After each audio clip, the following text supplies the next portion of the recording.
So Dragon's Dogma 2 is confirmed. We know about it through the Capcom leak. It's only a matter of time before we get official confirmation and hopefully finally a release date. But until then, we are still left daydreaming. At least now we're daydreaming with optimism. That being said, I actually got a nice comment asking for a Vocations wish list, and I thought, yeah, that'd be a great idea. So I'm going to be talking about what we have for Vocations, what we got in Dragon's Dogma Online, and I'm going to throw in a few Vocations that I'd like to see added for Dragon's Dogma 2. Let me know down below what vocation you would most want to see in Dragon's Dogma 2. So the first thing we got to do is just cover the basics. This game is 10 years old at this point, so we do just have to quickly go through.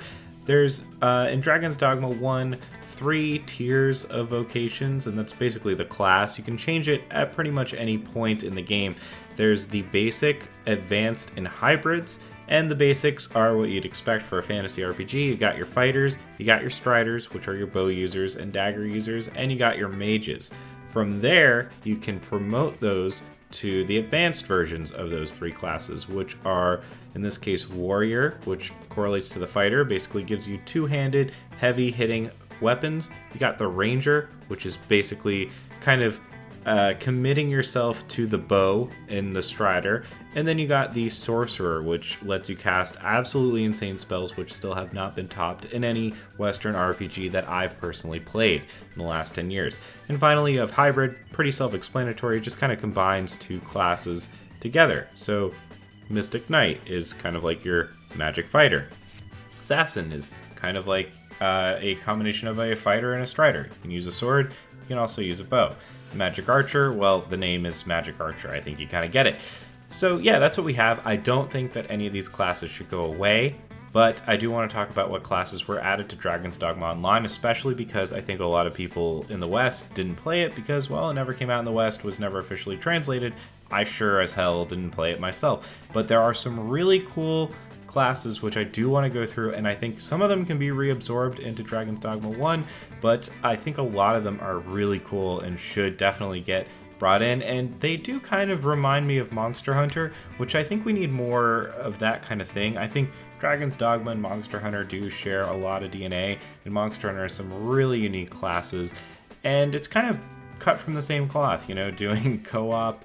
Even though in Dragon's Dogma you're not necessarily co-op, hopefully in Dragon's Dogma 2 it could be co-op quests with your buddies using your different classes to help each other out in a pinch. So anyways, let's get started. Shield Sage. I think Shield Sage could be a cool idea. I mean, you kind of think it's like a version of Mystic Knight except more defensive. Why not, right? If you want to be more defensive, should have that option. And I mean, Mystic Knight's already pretty defensive. Their shield is kind of their magic thing.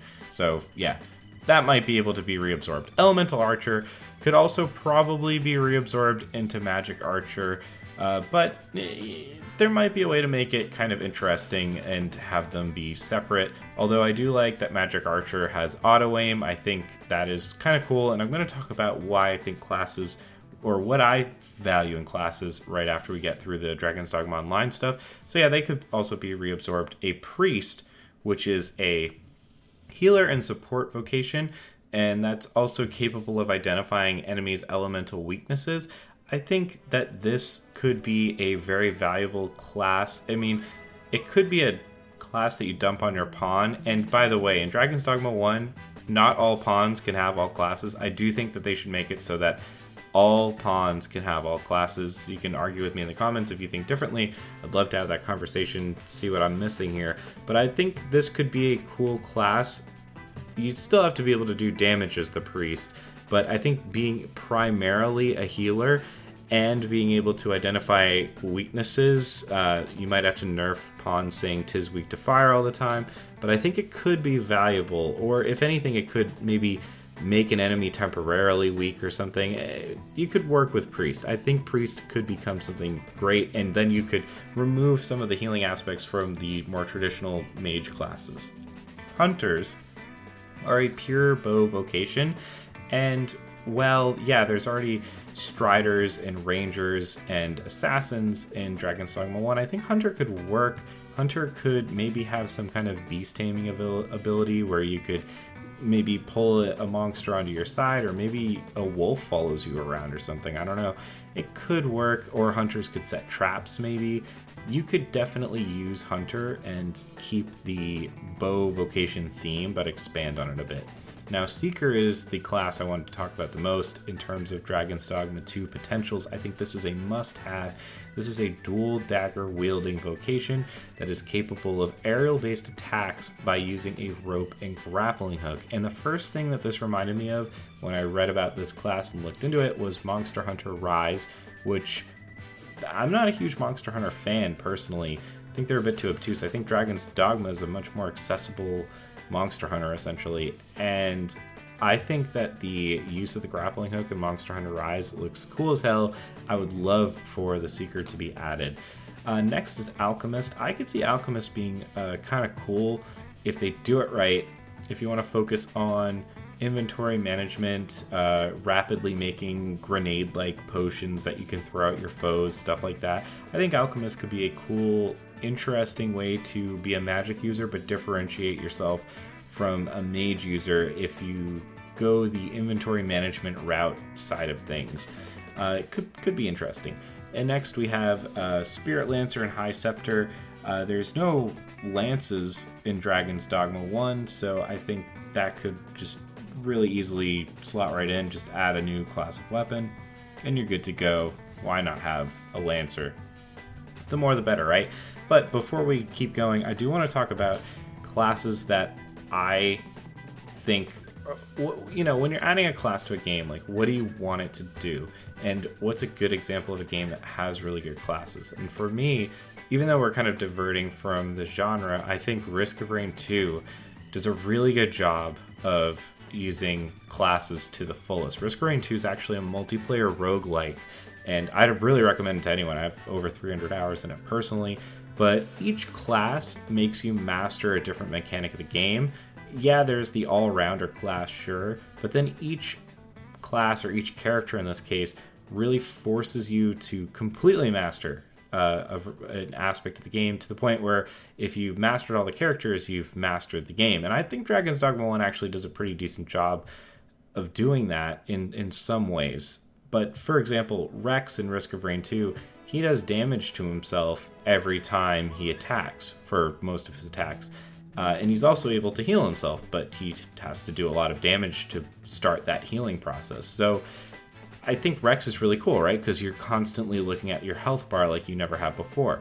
Multi is a robot, and he is able to use twice the amount of equipment as other characters. So you have to really master this aspect of equipment, of which there's one slot normally. Now you have two, so you have to figure out the best equipments to have, the best way to utilize the equipments, the best way to mix equipments in a way that you never had to before. An Artificer is kind of your traditional spellcaster in Risk of Rain 2, and you have to master cooldowns.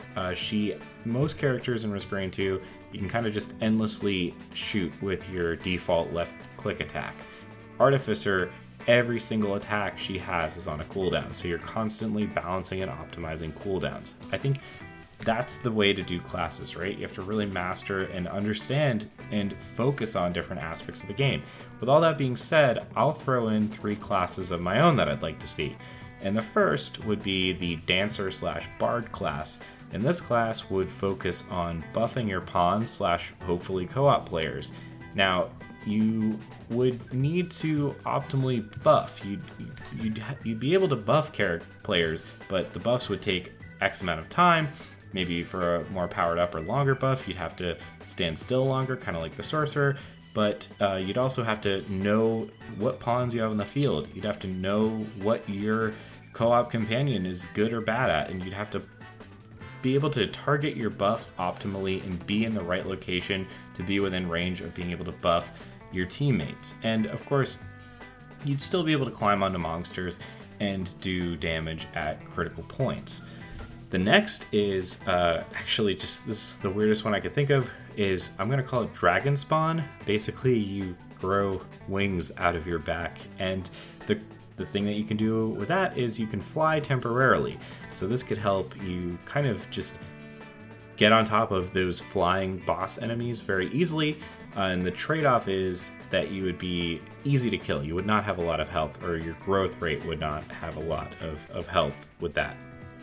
And the last class that I thought would be cool actually came from some mods from Dragon's Dogma mod community, and this is the unarmed / melee class.